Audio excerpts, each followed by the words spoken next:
하나님이 나를 사랑하신다는 게 성경에 써 있다면 어떻게 해야 되겠습니까?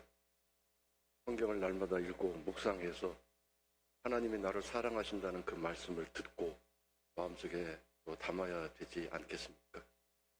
성경에 어떤 말씀을 읽든지, 심지어 요즘 에레미야서의 하나님의 무서운 책망과 저주의 말씀을 읽을지라도 거기서 하나님의 사랑의 음성을 듣고 그 마음을 헤아릴 수 있다면 성경을 통해서 우리는 힘과 소망, 그리고 하나님의 우리를 사랑하신 그 비전을 또 마음속에 담을 수 있을 것입니다.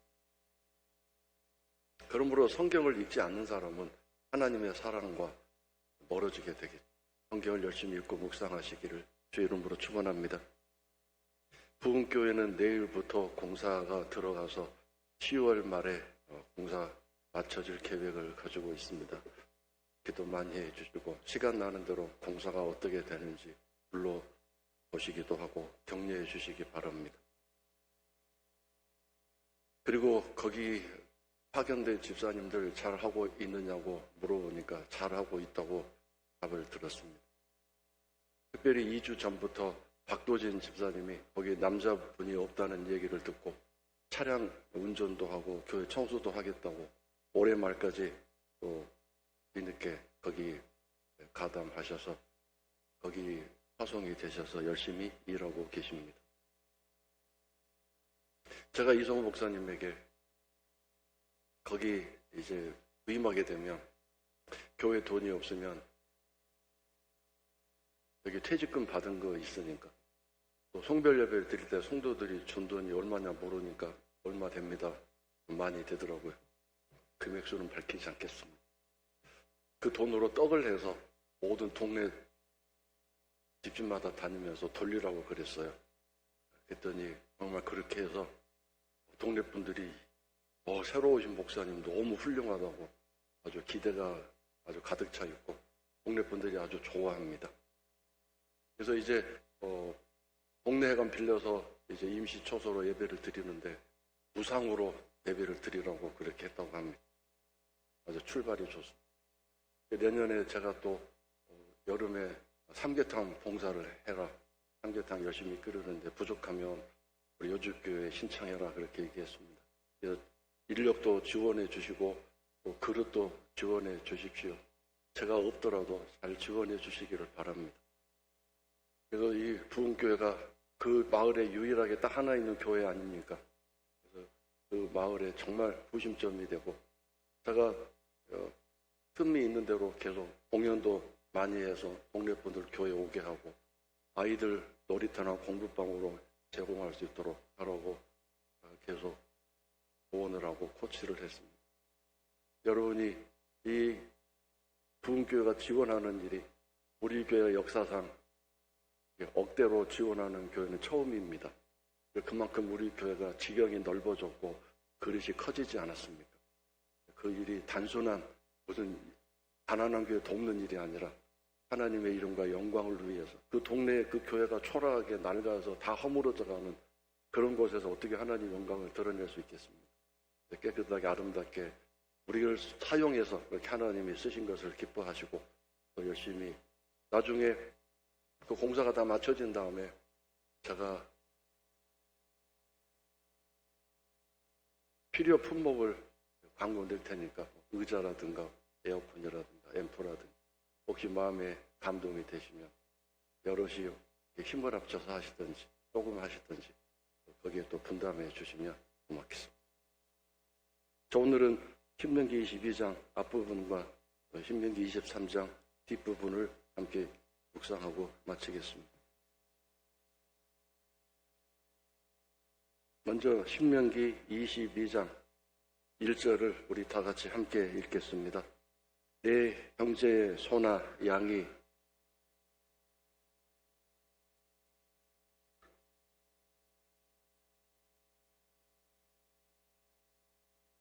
오늘 이 22장 앞부분에서 읽을 수 있는 것은 사랑입니다. 특별히 인간관계입니다.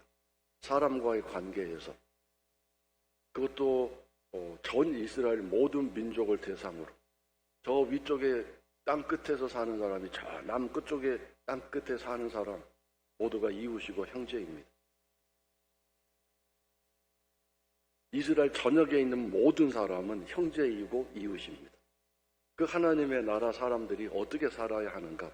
오늘 1절 말씀에서 길을 가다가 소나 양이 야생소도 아니고 야생양이 아닌데 길을 잃고 길가에 헤매고 있는 것을 보면 반드시 그것을 끌어다가 일단 간수하고 보관해서 누구의 양인지 누구의 가축인지 수소문해서 그동안 그 양과 소를 돌보고 반드시 돌려주라고 말씀하셨습니다. 아무리 바빠도 아무리 그 양과 소를 돌볼 만한 여력이 없다 할지라도 본 즉시 그 양을 끌어다가 소를 끌어다가 간수하고 돌보다가 돌려주라고 말씀하셨습니다.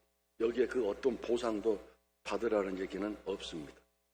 그래서 2절 보시면 내 형제가 네게서 멀거나 또는 네가 그를 알지 못하거든 그 짐승을 네 집으로 끌고 가서 네 형제가 찾기까지 내게 두었다가 그에게 돌려줄지니라 그랬습니다.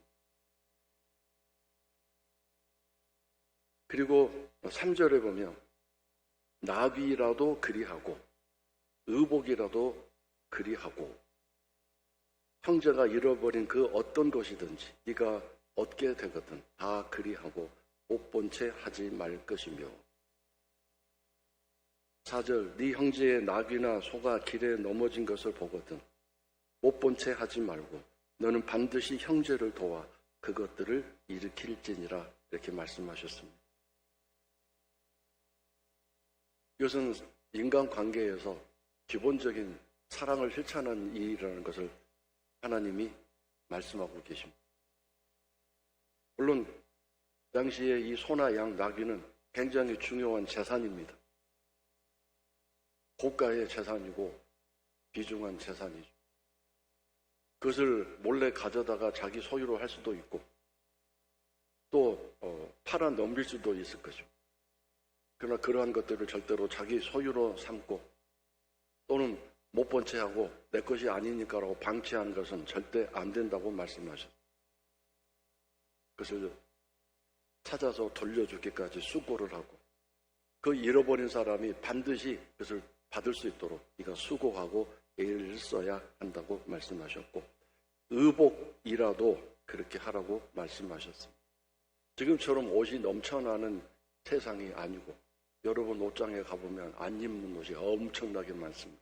근데 또 옷가게 가면 욕심이 생겨서 또 옷을 막 사서 다 쟁여놓지 않습니까? 근데 그 당시에는 옷이 너무 귀했습니다. 그래서 그 옷 하나만 가지고도 재산이라고 할 수 있는 그런 시대였는데 그런 남의 이웃의 재산에 대해서 철저하게 관리해주고 지켜주고 보호해주라는 이 사랑에 대한 말씀, 서로 지켜주고 보호해주라는 말씀을 하셨습니다. 자, 그런데 여기서 중요한 거 한 가지 짚고 넘어가면 이 형제라는 단어에는 모든 이스라엘 백성 서로의 관계를 말씀하고 있기 때문에 여기에는 어떤 사람까지 포함되겠습니까? 최악의 관계인 원수도 포함될 수 있고 내가 좋아하지 않는 사람도 포함될 수 있고 나를 힘들게 하고 어렵게 하는 사람도 포함될 수 있습니다. 그런 사람을 포함하는 단어가 바로 형제입니다. 출애굽기 23장 4절에서는 아예 모세를 통해서 그때 하나님 말씀하시기를 여기는 형제라고 표현했지만 그때는 원수라는 단어로 표현하셨어요. 똑같은 말씀이 나오는데 출애굽기 23장 4절에서는 형제라고 말하지 않고 네 원수의 소나 양을 보거든 그렇게 말씀. 그러니까 하나님이 얼마나 철저하게 원수 관계라고 해서 거기서 사랑이 단절되고 그 사람을 손에 끼치게 하는 일을 네가 보았는데 방치하거나 돕지 않으면 너는 내 백성이 아니다라고 말씀하죠. 원수는 원수 관계이지만 그것은 그것대로 놔두고 그 사람과의 관계에서 내가 행할 선한 일, 자비로운 일, 해야 할 그 일들을 하지 않는다면 하나님은 그 사람이 내 원수인데요라고 하는 말이 통하지 않는다 이거죠. 하나님이 어떠하신 분인가를 다시 한번 잘 알고 사람과의 관계에서 내가 어떻게 살아야 하는가. 결국은 제가 수없이 말씀드렸지만 축복의 통로로 사는 것이 가장 복된 길이고 아름다운 길. 누가복음 10장 29절부터 37절 사이에는 유명한 선한 사마리아인 이야기가 나옵니다. 예수님을 찾아온 사람이 이렇게 물었어요. 누가 나의 이웃입니까? 라고 물었어요. 누가 내가 사랑을 베풀 이웃입니까? 어떤 사람에게 내가 사랑을 베풀어야 합니까? 라고 질문했을 때 예수님은 강도 만난 사람의 이야기를 해주시면서 사마리아 사람이 유대인 그 사람을 향해서 사랑을 베푼 이야기로 이야기를 마치시면서 이렇게 질문을 바꾸셨습니다. 베풀 사람 입장에서 누가 이웃이냐고 찾고 구별해서는 안 된다. 뭐라고 다시 질문하셨어요. 이 강도 만난 사람의 이웃이 누구냐라고 물으셨어요. 그러니까 지나가던 뭐 레위인, 또 유대인들이 있었지만 다 못 본 척하고 지나갔잖아요. 근데 사마리아 사람이 유대 사람들이 원수로 아주 업신여기는 또는 하찮게 여기는 거들떠보지도 않는 사마리아 사람이 지나가다가 강도 만난 유대 사람을 돌보고 치료비까지 다 맡겨놓고 또 자기 길을 가지 않았습니까? 이웃이라는 개념은 내가 정하고 내가 구별하는 게 아니라 하나님은 보십니다. 지금 쓰러져 있는 사람, 고통받고 있는 사람, 상처받고 있는 사람, 힘들고 어려운 사람에게 누가 가서 사랑을 베풀고 도와줄 것인지, 이 사람에게 누가 이웃이 되어줄 수 있는가, 이걸 지금 지켜보고 계십니다. 우리는 언제나 내 입장에서 내 이웃은 누구인가, 내가 사랑을 베풀 대상이 누구인가, 내가 축하합니다 이렇게 이런 문자 하나도 보낼 사람은 누구인가, 내가 다 선별하고 구별하고 이렇게 가리죠. 근데 하나님은 다 보고 계시기 때문에 누군가 힘들고 어려운데, 누군가가 지금 고통 가운데 있는데 그 사람에게 누가 불난집에 부채질하고 울고 있는 데 가서 뺨을 때려서 더 울게 만드는 그런 사람이 아니야. 당신이 그런 건 그럴 만한 이유가 있기 때문이지 벌 받은 거지 괜히 이런 일이 일어나게 해서 계속 뺨을 오른밤 더 때려가지고 울게 만드는 그런 사람이 누가 가서 감싸주고 위로해주고 도와줄 것이야. 오늘 아침 예레미야서의 말씀이 또 나왔었습니다. 내일 마시면 더 정확하게 하나님이 세분해서 말씀하시고, 너희들이 그런 삶을 살지 않았기 때문에 내가 유다를 다 멸하고 바벨론에 다 짓밟히게 만들 것이라고 말씀하셨어요. 사랑이 없는 인간관계, 그것에 대해서 하나님이 분노하시는 거죠. 서로 속이고 사기치고 거짓말하고 죽이고 상처를 주고 아픔을 주는 그 일이 하나님 마음에 너무 고통이 심하신 거죠. 그 모든 원인이 내일 아침 말씀드리겠지만 우상을 섬기다가 그렇게 된 거죠. 하나님을 제대로 섬겼으면 그런 일을 하지 않고 사람과 인간관계가 좋아지고 하나님이 왕이신 그 이스라엘 유다가 정말 천국으로 서로 믿고 의지하며 살아갈 텐데, 우상을 섬기다 보니까 결국 인간관계가 깨지고 서로 속이고 거짓말하고 서로 잡아 죽이고 그런 엄청난 사람과의 관계가 깨져버린 그런 상황이 된 거죠. 오늘 우리들은 어떻습니까? 서로 믿고 등을 맡길 수 있습니까? 내 약점과 단점들을 막아주고 덮어줄 수 있는 그런 아름다운 공동체입니까? 이 말씀을 통해서 다시 한번 하나님의 마음을 깨닫습니다. 4절, 내 형제의 낙이나 소가 길에 넘어진 것을 보거든 못 본 채 하지 말고 너는 반드시라는 단어에는 뭐가 담겨져 있습니까? 바쁜 일도 있고 급한 일도 있고 내가 몸이 약해서 뭐 힘이 없을 수도 있는데 절대로 그런 이유 되지 말고 그 자리에 그 현장에서 그 보거든 그것을 일으키고자 하는 사람, 이 형제를 도와, 그 사람들을 도와, 그것들을 일으켜 주어라 그랬어요. 그 형제가 소가 넘어져 있는 그 형제가 내 원수일 수도 있고, 나를 핍박한 사람일 수도 있고, 나를 괴롭힌 사람도 있을 수 있는데 그건 상관없고, 그가 어려움 당했을 때 네가 도와줘야 한다, 그 뜻입니다. 그러니 사람에게 내가 어려움을 직접 주었다, 그럼 어떻게 되겠어요? 하나님, 이거는 정말 분노하실 일이죠. 그러니까 이 사람과의 관계에서 축복의 통로로 살고 화평과 평화의 일을 하며 사는 게 얼마나 행복한 일인가를 잘 깨달으셔요. 저는 수차 말씀드렸는데, 예배 드리다가 원망 들을 만한 일이 있는 사람은 예배 중단하라고 그랬잖아요. 근데 원망 들을 만한 일 해놓고 우리는 원망 들을 만한 일이 아니라고 생각하고, 그건 자기 몫이고 뭐 당연히 자기가 받을 일을 한 건데, 난 당연한 일을 한 건데 그렇게 합니다. 원망 들을 만한 일을 하셨습니까? 근데 그걸 내가 깨닫지 못하고 전혀 그것을 깨닫지 못하는 가운데 난 원망 들을 만한 일을 안 했어 라고 생각한다면 심각한 일이 일어나겠죠. 예배가 안 올라갈 거예요, 하나님 앞에. 그 사람 얼마나 무서운 말씀입니까? 하다못해 내 아내한테라도 내 남편한테라도 원망 들을 만한 일을 했다면 그거 빨리 해결하고 하셔서 예배를 드려야 하나님이 예배 받으시고 예배를 받으시고, 철저한 인간관계 아주 중요합니다. 그래서 사랑의 사도인 요한은 요한 1, 2, 3, 4에서 수없이 반복했지 않습니까? 보이는 형제를 사랑하지 않으면서 어떻게 보이지 않는 하나님을 사랑한다고 할 수 있느냐, 이렇게 말씀하십니다. 사랑이 뭐라고요? 정말 내 희생과 내 고통이 일어나는 일 아닙니까? 내가 포기하고 내려놓아야만 할 수 있는 일이고, 나를 부인해야만 할 수 있는 일이 사랑입니다. 근데 우리 한번 보면 나 편하자고, 나 즐겁자고, 내 괴로운 거 힘든 거 해결하고자 하는 의미에서 상대방을 괴롭히고 힘들게 하고, 나의 유익이나 나의 이익을 위해서 상대방을 괴롭게 하고 힘들게 하는 일을 너무 쉽게 합니다.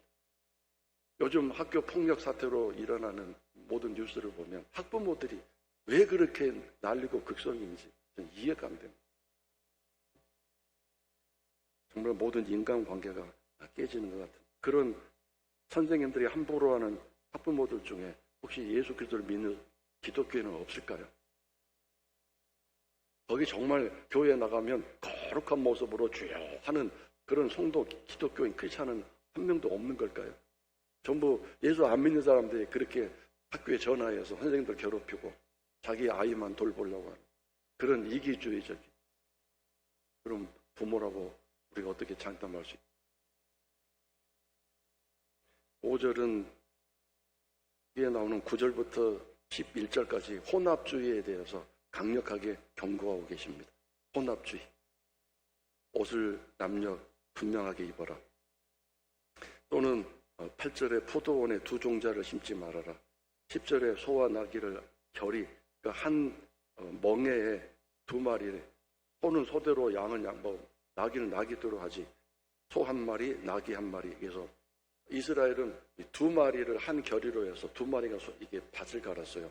근데 소와 나귀를 한 멍에에 메고 밭을 갈아서는 안 된다. 양털과 배실로 섞어서 옷감을 짜지 말아라. 혼합주의를 경계하시는데 왜 그러냐면 요즘은 다 사실은 그렇게 하잖아요.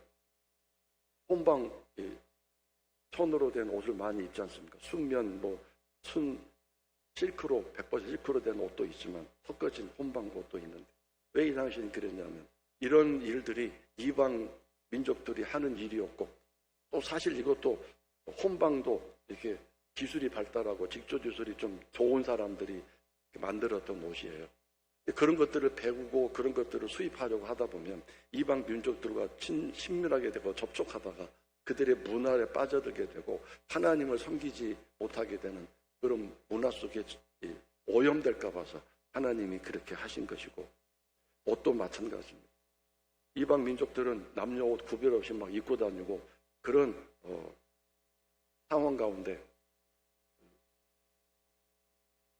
남자가 여자가 저렇게 자기의 정체성을 가지고 살지 않는 그런 혼란스러운 일들이 있었기 때문에 이스라엘 백성은 그렇게 하지 말라고 말씀하시고 오늘은 문화가 너무 다양한 가운데 있기 때문에 이 말씀이 예수 그리스도 안에서 다 해결됐겠지만 하나님이 뭘 원하시는지, 이방 하나님이 세계 세상의 어떤 문화나 그런 일들에 접촉을 했다가 하나님을 멀리하게 되는 신앙의 나태함과 게으름 또는 신앙의 어떤 오염되는 일이 되지 않도록 정신을 차려야 되겠다는 하나님의 경고를 알아들어야 되겠습니다. 자, 그 다음에 6절부터 8절까지를 공부하겠는데, 6절 가다가 길 가다가 새끼가 있고 알이 있는데 어미새가 그 새끼나 알을 품은 것을 보거든 그 어미새와 새끼를 아울러 취하지 말고. 사람이 새를 잡아먹을 수도 있는데 어미는 절대로 잡아먹지 말아라. 새끼는 놔두어라. 어미는 놔두고 새끼는 잡아먹어라 그랬습니다. 그러니까 하나님이 여기서 말씀하고 계시는, 왜 이런 데까지 하나님이 세밀하게 하시나? 이것도 생명에 대한 하나님의 말씀이지만 중요한 게 뭐냐면 9절과 8절과 연결이 되는데, 하나님이 만드신 이 자연 세상, 하나님이 창조하신 그 세상 속에서 그 어미새를 계속 살려두어야 또 새끼를 낳고 알을 부화시킬 거 아닙니까? 새끼를 놔두고 어미를 잡아먹으면 새끼는 잘 자랄 수 없을 뿐만 아니라 죽을 수도 있고, 어미를 다 잡아먹으면 누가 부화를 시키고 새끼를 누가 기를 수 있겠습니까? 그런 얘기. 그러니까 이 세상은 내가 만든 세상이고 내 것이기 때문에 잘 보존하고 잘 유지될 수 있도록 지혜롭게 살아라, 그 뜻입니다. 마구잡이로 잡아먹고 없애고 니들이 그 자연, 내가 만든 자연을 파괴해서는 안 된다, 이렇게 말씀하셔야 됩니다. 놀라운 말씀이 뭔가요? 7절 끝부분이죠. 그리하면 네가 복을 누리고 장수하리라 그랬습니다. 여러분, 이 말이 이해가 됩니까? 새를 보고 어미새 잡아먹고 새끼 놔두고 새끼 잡아먹고 어미새 놔두고 그 마음대로 할 수 있는 일인데 별거 아닌 것 같은데 반드시 그런 걸 보게 되면 새끼는 잡아먹을 수 있는데 어미는 꼭 놔둬라, 살려둬라. 그렇게 하면 네가 장수하고 복을 누리게 될 것이라고 말씀하셨어요. 이게 연결되는 말씀인가요? 별것도 아닌데 왜 이렇게 복을 누린다, 자아앙수한다 그러셨을까요? 그래서 이건 작은 일이지만 어쨌든 여기에 담겨있는 하나님의 마음은 내가 만든 세상 지혜롭게 잘 관리해라. 망가지지 않도록, 무너지지 않도록. 니들 마음대로 잡아먹고 파괴해서는 안 된다. 그런 하나님의 이 마음이 여기에 담겨있는 거예요. 오늘 우리는 이 자연을 얼마나 파괴하고 마음대로 오염시키고 엉망진창으로 만들어놨어요. 그래서 복을 누릴 수 없는 이유가 이 자연을 파괴하는 우리들의 삶 속에서, 또 우리가 생명이 빨리빨리 단축되는 이유도 그런 까닭에서 오는 게 아닌가 생각이 듭니다. 오늘 여러분은 자연을 사랑하고 아끼고 돌보는 그런 성도의 마음, 하나님의 마음이 있게 되기를 주의 이름으로 축원합니다. 8절에서는 새로 집을 지을 때 지붕에 빨리 난간을 만들어서 사람이 떨어지지 않게 해라. 그 당시에 지붕은 양옥집이라고 우리가 부르는 것처럼 지붕이 평평했습니다. 근데 사람이 올라갔다가 난간을 아직 안 만들었는데 올라갔다가 지가 떨어져서 죽었어요. 그러면 하나님이 뭐라고 말씀하시죠? 그 피가 네 집에 돌아갈까 한다. 집이란 말이 뭔가요? 그 집안 식구들에게 죽은 사람의 피값을 내가 요구하겠다고 말씀하시죠. 여기서 여기 있는 하나님의 마음이 뭔가요? 사람 죽지 않도록 조심해라. 어떠한 경우에도 사람이 죽어서는 안 된다. 너의 부주의나 너의 실수로 사람이 죽어서는 안 된다. 사람 생명을 해치는 일을 해서는 안 된다. 그런 뜻입니다. 만약에 그렇게 되면 그 핏값을 내가 너희 집에, 너희 모든 가족 식구들에게 요구하겠다고 말씀. 예수님이 뭐라고 말씀하셨어요? 제가 수없이 말씀드렸는데 옆에 있는 사람에게 바보라고 하는 말 한마디만 해도 그것은 살인죄라고 말씀하죠. 지옥의 형벌을 절대로 피할 수 없다고 말씀하죠. 근데 우리는 얼마나 사람을 함부로 판단하고 평가하고 재판하고 사람들을 밀쳐내고 쫓아내고 제외시키고 안 만나고 그런 일들을 얼마나 많이 합니까? 성경 어디에 사람 제외시키고 밀쳐내고 그렇게 하라는 말씀이 어디 있어요? 원수도 사랑하라고 말씀하세요. 원수도 늘 돌보고 배고프면 갖다 주라고 그래요. 그러니까 바로 그렇게 사람 또 마음에 상처 주는 말이죠. 바보라 하는 말은 상처 주는 말이고 인격을 모독하는 말. 넌 쓸모없는 인간이야. 너는 별 가치 없는 인간이야. 이렇게 말을 하는 거. 다 사람 죽이는 일이에요. 바보라는 말 한마디가 살인죄라고 하셨어. 그것이 내 가족들에게 하는 말이든 내가 부모로서 자녀에게 하는 말이든 그런 말 함부로 하면 안 되는 거예요. 거기다가 내 이웃에게 그런 말을 할 경우 그 빚값이 너의 집으로 돌아간다고 말씀하셨습니다. 이 하나님의 이 마음, 이 하나님의 생각을 잘 읽으시고 지혜롭게 잘 살아야 되겠습니다. 12절에 겉옷에 내 귀에 술을 만들어라는 말은 이방인의 옷과 구별되게 해서 멀리서 보더라도 그것이 이스라엘 사람이구나 알 수 있도록 해라. 하나의 제복이 되라는 뜻입니다. 그래서 이 이스라엘 사람은 어디를 가든지 구별이 됩니다. 아무도 이방 사람 하지 않는 옷 끝에다가 술을 4개를 달았기 때문에 누가 보든지 저 사람은 이스라엘 사람이구나. 그러니 함부로 할 수 없고 함부로 행동할 수 없게 되겠죠. 이렇게 하자고 하신 말씀입니다. 자, 그 다음에 23장으로 넘어가겠습니다. 23장은 한 구절만 보고 마치겠습니다. 21절부터 23절까지인데 먼저 21절 다 같이 함께 읽겠습니다. 시작.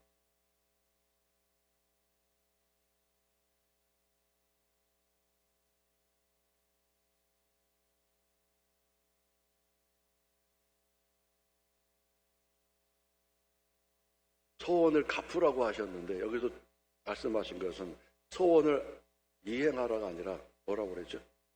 이행하는 게 중요한 게 아니에요. 지금 하나님은 더디 이행해서는 안 된다. 더디란 말이 뭔가요? 지연시키다, 지체하다 그런 뜻입니다. 하나님께 약속을 했는데 그것을 왜 지연시키고 지체하는가? 자기 할 것 다 하고 자기 쓸 것 다 쓰고 그렇게 하다 보니까 약속이 더디 이행되게 되는데 하나님은 절대 그걸 용납하지 않는. 만약에 더디하면 그것을 이행했다 할지라도 뭐라고 말씀하셨어요? 내게 죄가 된다고 말씀하셨어요. 그러니까 하나님과 약속한 것은 빨리 신속하게 우리가 쓰는 말로 달러빚을 내서라도 해야 됩니다. 그것이 하나님이 원하시는 하나님의 마음입니다. 23절 보시면 내 입으로 말한 것은 그대로 실행하도록 유의하라. 우리가 하나님 앞에 소원합니까? 안 합니까? 안 하세요? 송구 여신 예배 때 하나님 올해는 주일 성수하게 해주세요. 그것도 소원이에요. 하나님과 좀 계약을 맺자고 하는 얘기거든요. 하나님 올해는 제가 주일 성수 잘하도록 도와주세요. 이런 게 바로 소원이에요. 하나님 이제 제가 누군가를 사랑하게 해주세요. 이것도 소원이에요. 근데 그런 기도를 해놓고 지킬 생각도 안 하고 내가 소원했다는 생각도 안 하고 다 잊어먹고 살죠. 여러분의 기도를 한번 잘 생각해 보세요. 하나님 앞에 얼마나 소원을 많이 하고 있는지 약속. 이렇게 하기를 원합니다. 저렇게 살기를 원합니다. 도와주세요 하는 소원을 기도를 정말 신중하게 조심스럽게 해야 되겠죠. 그리고 하나님 앞에 약속한 것들은 반드시 지키려고 애를 쓰고 몸부림치셔야 합니다. 그렇지 않으면 그것이 죄가 된다고 말씀하셨습니다.